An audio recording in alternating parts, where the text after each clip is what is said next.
Hermoso Señor, reconocemos tu grandeza, reconocemos tu poder, reconocemos que no hay otro Dios como tú, oh Dios, oh Jehová, Rey de Reyes, Jehová de los ejércitos. Gracias Dios por tu bondad y por tu gracia, por tu misericordia, por esta salvación tan grande que nos has dado a todos aquellos que te hemos recibido por Padre. Gracias Señor. Y hoy no tan solamente queremos exaltar tu nombre, sino queremos que seas tú, que sea tu Espíritu Santo hablándonos en este día, a través de esta enseñanza, a través de este capítulo, Señor. Abre nuestro entendimiento, ensancha nuestro corazón y nuestra mente a tu palabra. Haz resplandecer, Señor, tu rostro, tu palabra de verdad sobre nuestra vida, sobre nuestro entendimiento. Quita todo estorbo en nuestra mente y en nuestro corazón.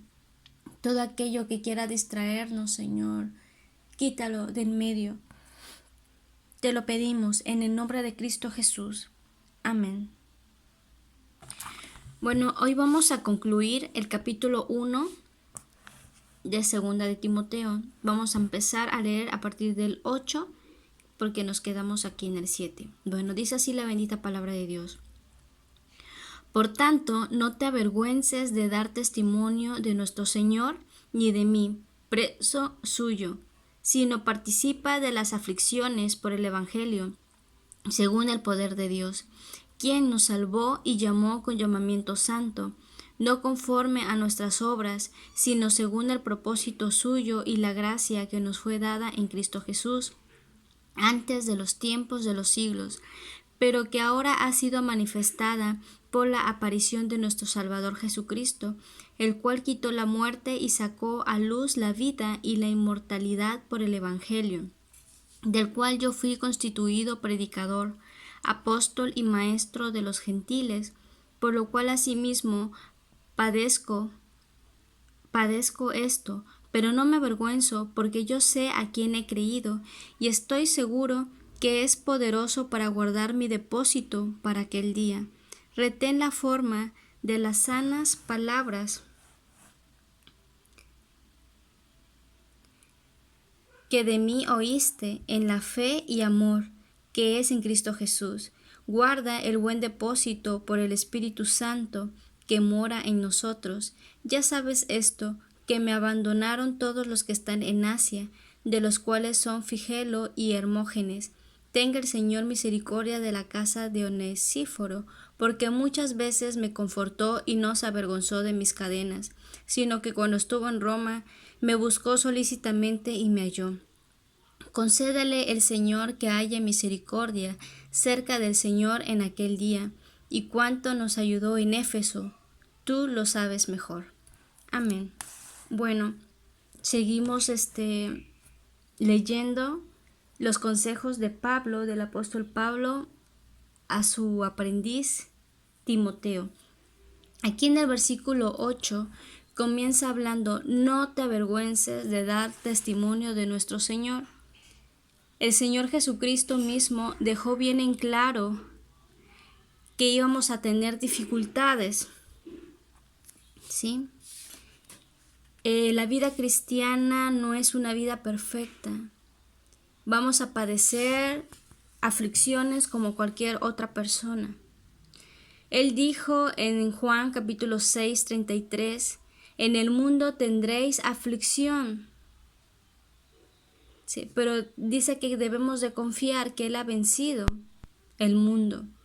Entonces, el creyente no pasará a través de la gran tribulación, pero usted y yo, si es que ya has recibido a Cristo en tu vida y has nacido de nuevo, vamos a tener pequeñas tribulaciones. Vamos a tener problemas en nuestras vidas. El Señor Jesús nos advirtió que al mundo no le agradarían los cristianos. Él les dijo a sus discípulos en Juan capítulo 15, versículo 18, si el mundo os odia, sabed que a mí me ha odiado antes que a ustedes. Pero por eso el apóstol Pablo dijo aquí que tenemos que participar de las aflicciones por el Evangelio, según el poder de Dios. Gracias a Dios que tenemos su poder, que tenemos su amor, su dominio propio en nuestras vidas para salir adelante ante estas aflicciones o ante ciertas tentaciones. Ya en el versículo 9 dice, Él nos salvó y nos llamó con llamamiento santo. Pero primero dice, Él nos salvó. Recordemos que en Lucas capítulo 19, versículo 10 dice, porque el Hijo del Hombre vino a buscar y a salvar lo que se había perdido. Entonces, como leíamos, Él nos salvó porque estábamos perdidos, porque el Hijo del Hombre vino a buscar y a salvar lo que se había perdido. Es interesante que necesitamos una salvación. Hay personas que no saben que necesitamos ser salvos. ¿Salvos de qué? Salvos porque estamos perdidos a causa de nuestro pecado. Vamos a ver lo que dice 2 Corintios 4:3. Pero si nuestro evangelio está aún encubierto, entre los que se pierden está encubierto. ¿Cuál es el evangelio? Que Cristo Jesús, el Hijo de Dios, tomó forma humana y vino entre nosotros, y que Él nos anunció el evangelio de que solamente en Él, en Jesús, había salvación y que Él era el único camino al Padre, y que todo aquel que cree en Jesús tendría vida eterna, tendría esa salvación, ¿sí? Y íbamos a ser librados de la ira que ha de venir, la ira venidera. Porque la ira venidera es para los hijos de ira, para los hijos de desobediencia, para todos aquellos que no creyeron en Jesús. Entonces, este es el evangelio que está encubierto aún entre los que se pierden, en los cuales el Dios de este siglo, o sea, Satanás, cegó el entendimiento de los que están perdidos, o sea, de los incrédulos, para que no les resplandezca la luz del evangelio de la gloria de Cristo. ¿Se imaginan? Para que no les resplandezca, el cual es la imagen de Dios. ¿Sí? Entonces, cuando una persona no comprende la escritura, o cuando lee y no la comprende, o cuando una persona le predican y se molesta, se irrita, hay unos que se vuelven hasta violentos, no es porque les estés ofendiendo, sino porque el Dios de este siglo los tiene completamente cegados. Entonces es interesante ver en la lectura que estamos viendo, dice que Él nos salvó de esa ira y nos salvó y nos quitó esa ceguera espiritual que el Dios de este siglo nos tenía en nuestra mente, en nuestro entendimiento y en nuestros ojos, para que no entendamos. ¿Sí? Entonces dice que nos salvó y nos llamó, nos hizo un llamado. ¿Cómo hizo este llamado? ¿Cómo nos llamó a Él, a Cristo? ¿Cómo nos llamó? ¿Cómo nos jaló o cómo nos envolvió hacia Él? Con un llamamiento santo. No tan solamente quiere salvarnos, sino quiere que permanezcamos en este llamamiento santo. Vamos a leer Primera de Tesalonicenses. Primera de Tesalonicenses 4:7 dice, pues no nos ha llamado Dios a inmundicia, sino a santificación. Este llamamiento santo es a que uno permanezca en santidad. ¿Sí? En santificación. Y esta santificación solamente se da por medio de su Espíritu Santo. ¿Sí? Nosotros, aunque por más que nos esforcemos, por más que queramos ser intachables, por nuestra propia fuerza, jamás vamos a poderlo lograr, jamás. Pero si tenemos al Espíritu Santo, si hemos recibido y hemos sido obedientes a su llamado y hemos recibido esta salvación que viene a través de Jesús por su gracia, entonces El Espíritu Santo nos va a ayudar a mantenernos en este llamamiento santo. Por eso dice que no es conforme a nuestras fuerzas, no es conforme a lo que tú puedas hacer con tus obras, sino es según el propósito suyo y la gracia que nos fue dada en Cristo antes de los tiempos de los siglos. ¿Sí?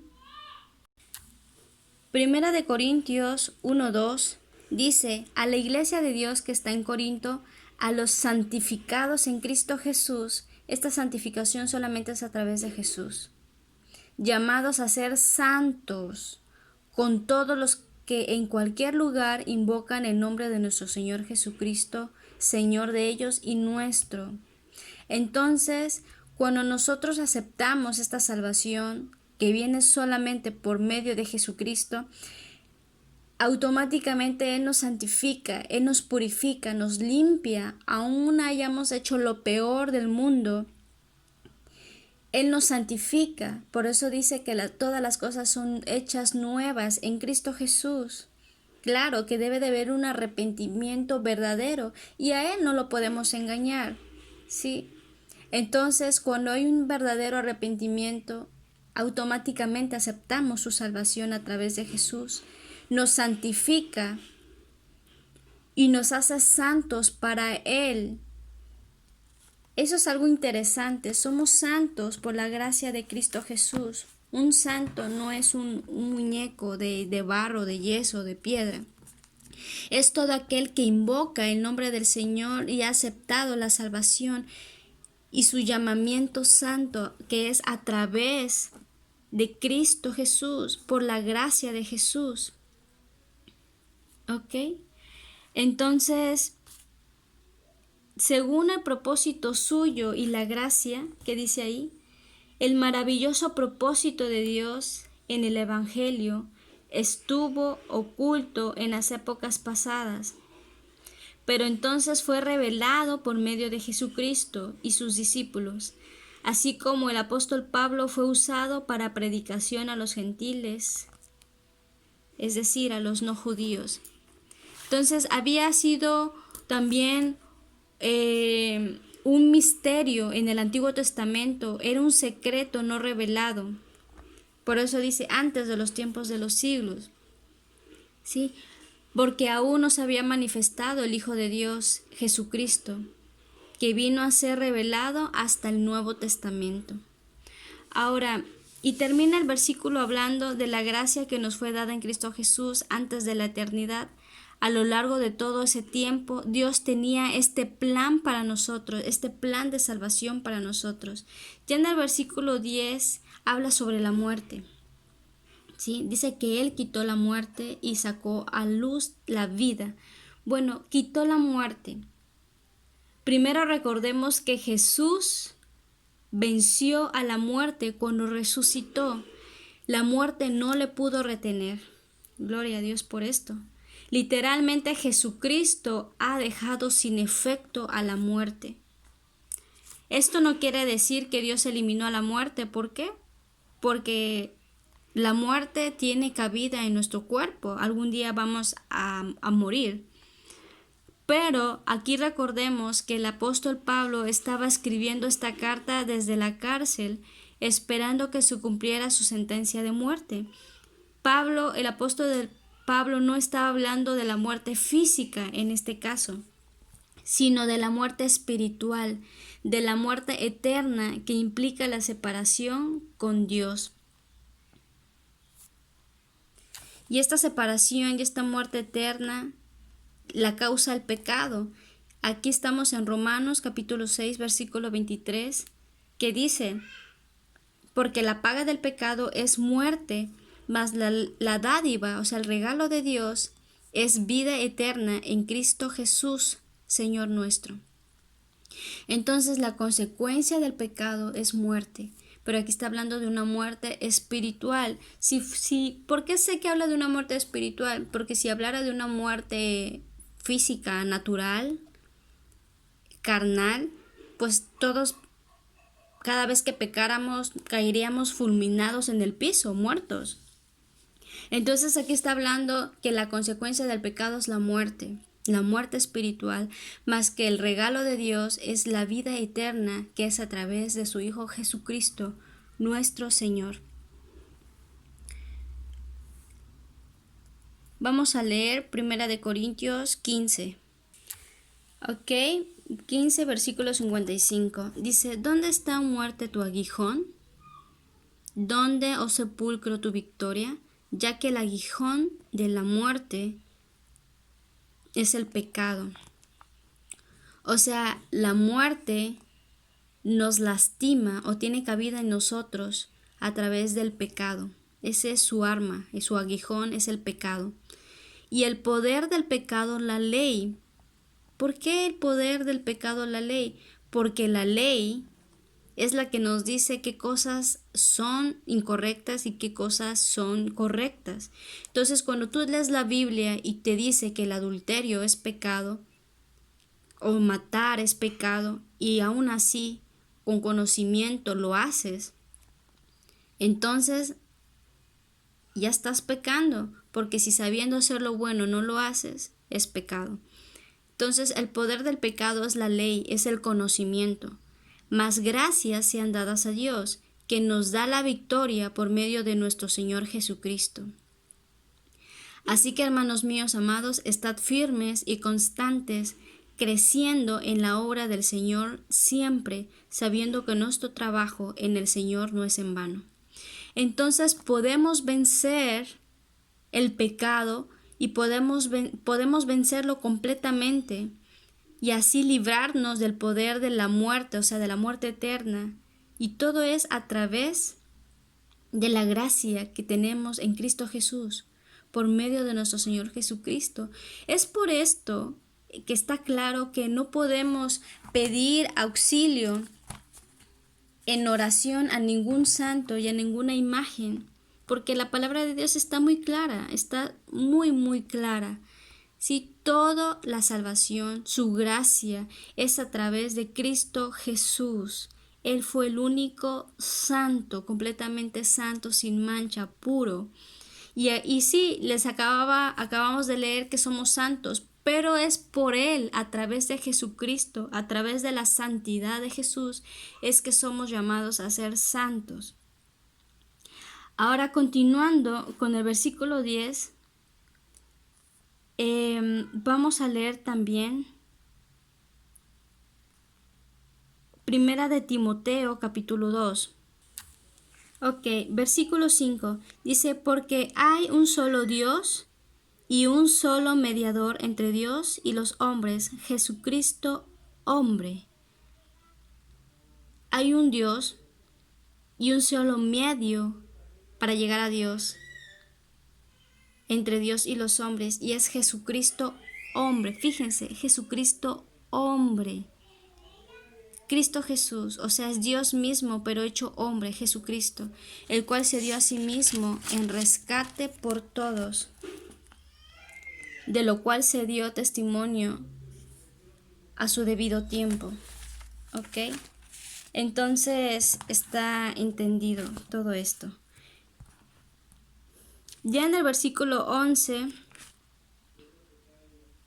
dice, del cual yo fui constituido predicador, apóstol y maestro de los gentiles.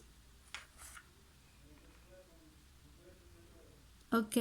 Aquí lo que está diciendo Pablo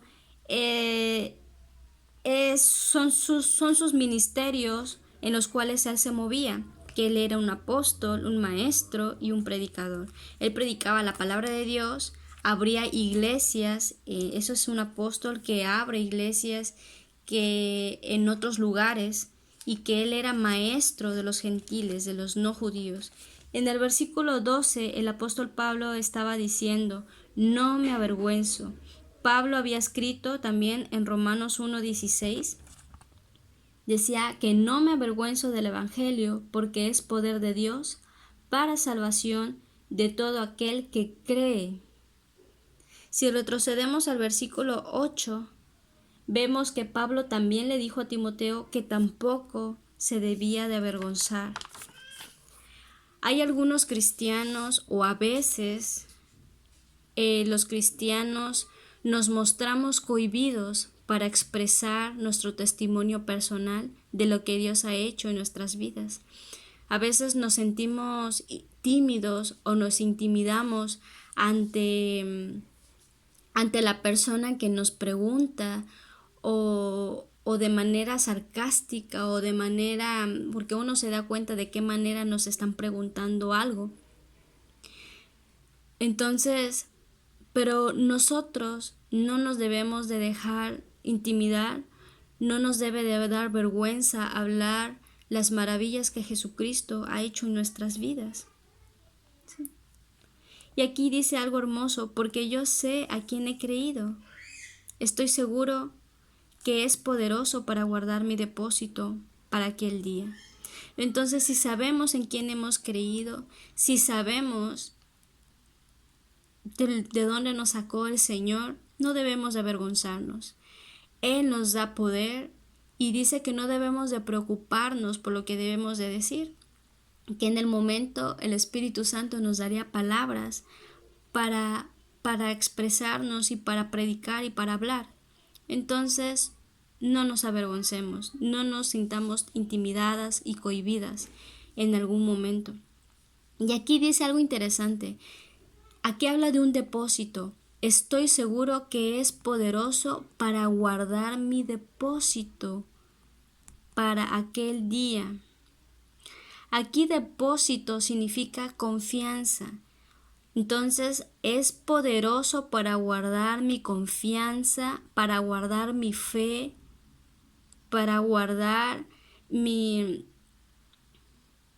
fe en Cristo Jesús para aquel día, o sea, hasta el día de su regreso. ¿Sí? Pablo describió, y más bien Pablo y Timoteo depositaron su fe en Cristo hasta el día de su regreso. ¿Sí?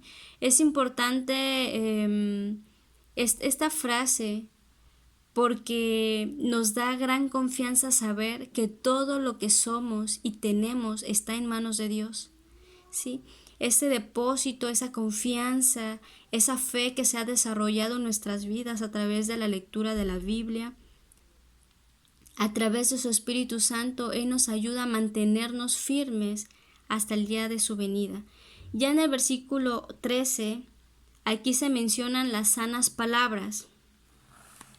¿Sí? Dice, las sanas palabras que me oíste en la fe y en el amor. ¿Sí?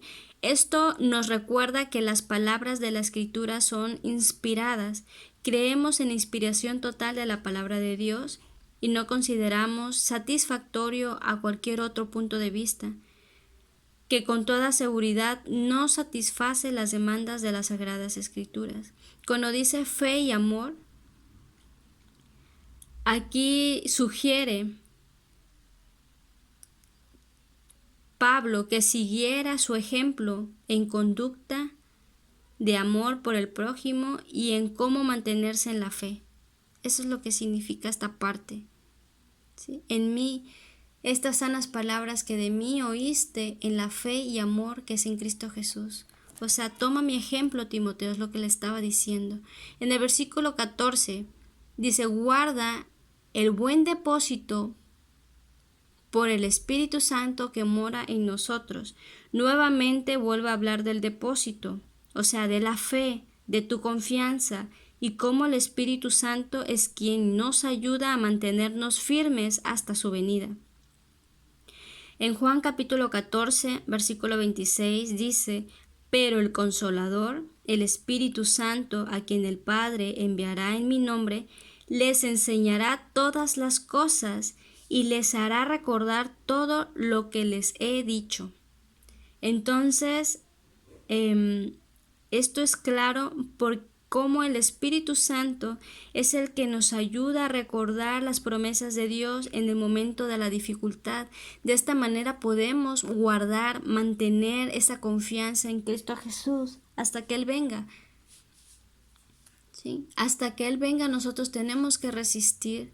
Nosotros tenemos que guardar nuestra fe, mantenernos en nuestra fe, y nuestro ayudador es el Espíritu Santo. Sin Él no pudiéramos hacer esto. Juan capítulo 14, versículo 16 dice que el Espíritu Santo nos acompañaría siempre. Y esto es una gran promesa.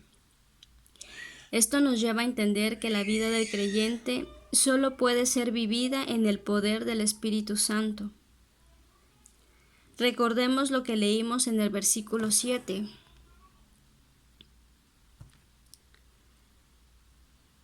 Aquí nos habla de que el Señor no nos ha dado un espíritu de cobardía, no nos ha dado un espíritu de temor, sino de poder, que es a través del Espíritu Santo, de amor, los dones espirituales que son a través del Espíritu Santo. Uno de estos frutos es el amor y el dominio propio, la capacidad para resistir, para negarnos a nosotros mismos.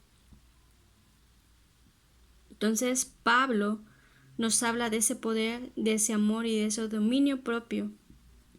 Y todos estos son frutos del Espíritu Santo, como viene en Gálatas capítulo 5, versículo 22 al 23. Bueno, ya aquí en el versículo 15 habla de algunos que abandonaron la fe, algunos que se regresaron al mundo. Sí, por eso dice que me abandonaron todos los que están en Asia, de los cuales Figelo y Hermógenes. ¿Sí? El apóstol Pablo menciona sus nombres. Y la apostasía, ya vimos qué es la apostasía. La apostasía es dejar tu fe en Cristo para adoptar una nueva creencia en donde Jesucristo no está.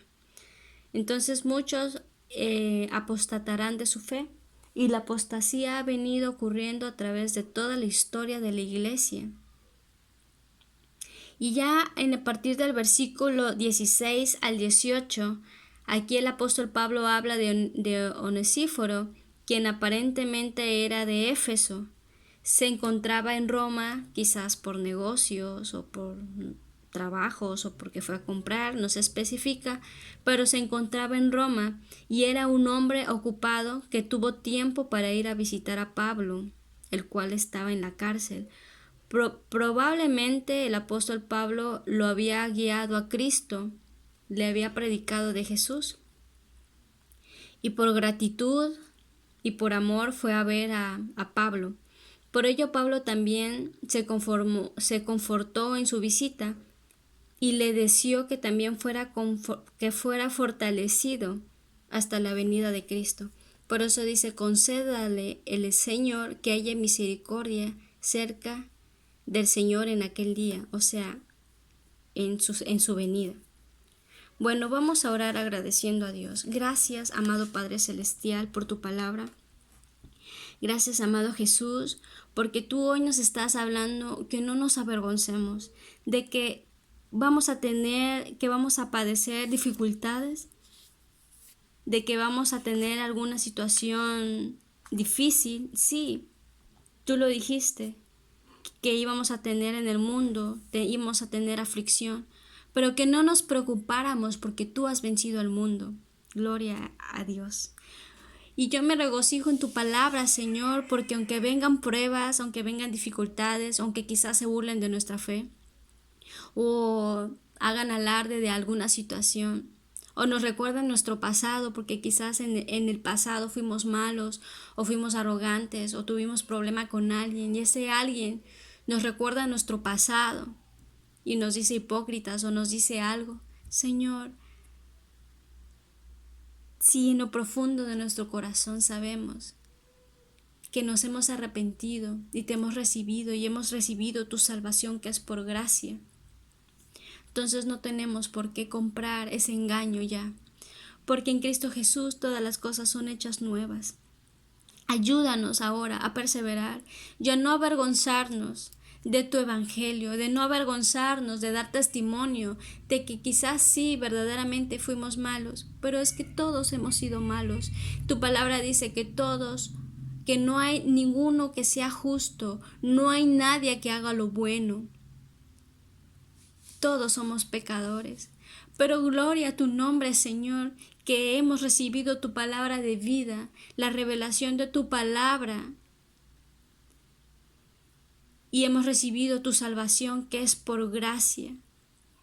Te queremos pedir que tu Espíritu Santo nos siga ayudando, que tu Espíritu Santo nos siga manteniendo firmes, guardando este depósito, esa confianza, esa fe que hemos tenido, que hemos desarrollado en ti, Señor. Padre, tu palabra dice que jamás seríamos avergonzados por tu fe, por esta fe. Señor Jesús, y ayúdanos a ser personas, a ser hombres y mujeres fieles, a ser personas y mujeres que no tengan miedo, que no se dejen intimidar, a no dejarnos cohibir por alguna persona que se quiera burlar, porque siempre va a haber alguien, Señor, principalmente a veces nuestra propia familia. Pero ayúdanos, Señor, a tener ese dominio propio y siempre contestar con amor y siempre contestar, Señor, sabiamente y prudentemente. Gracias por el regalo de tu salvación. Gracias por el regalo de tu Espíritu Santo, que es el que nos ayuda a mantener este depósito que tú has puesto, esta fe que tú has puesto en nuestras vidas hasta el día de tu venida. Gracias por las sanas palabras que podemos encontrar en tu palabra. Ayúdanos a dar testimonio de fe y de amor ante aquellos que nos rodean. Y líbranos, Señor, de apostatar de nuestra fe, como algunos en la Biblia lo hicieron. Gracias, Padre. A ti la gloria y la honra. En el nombre de Jesús te agradecemos. Amén.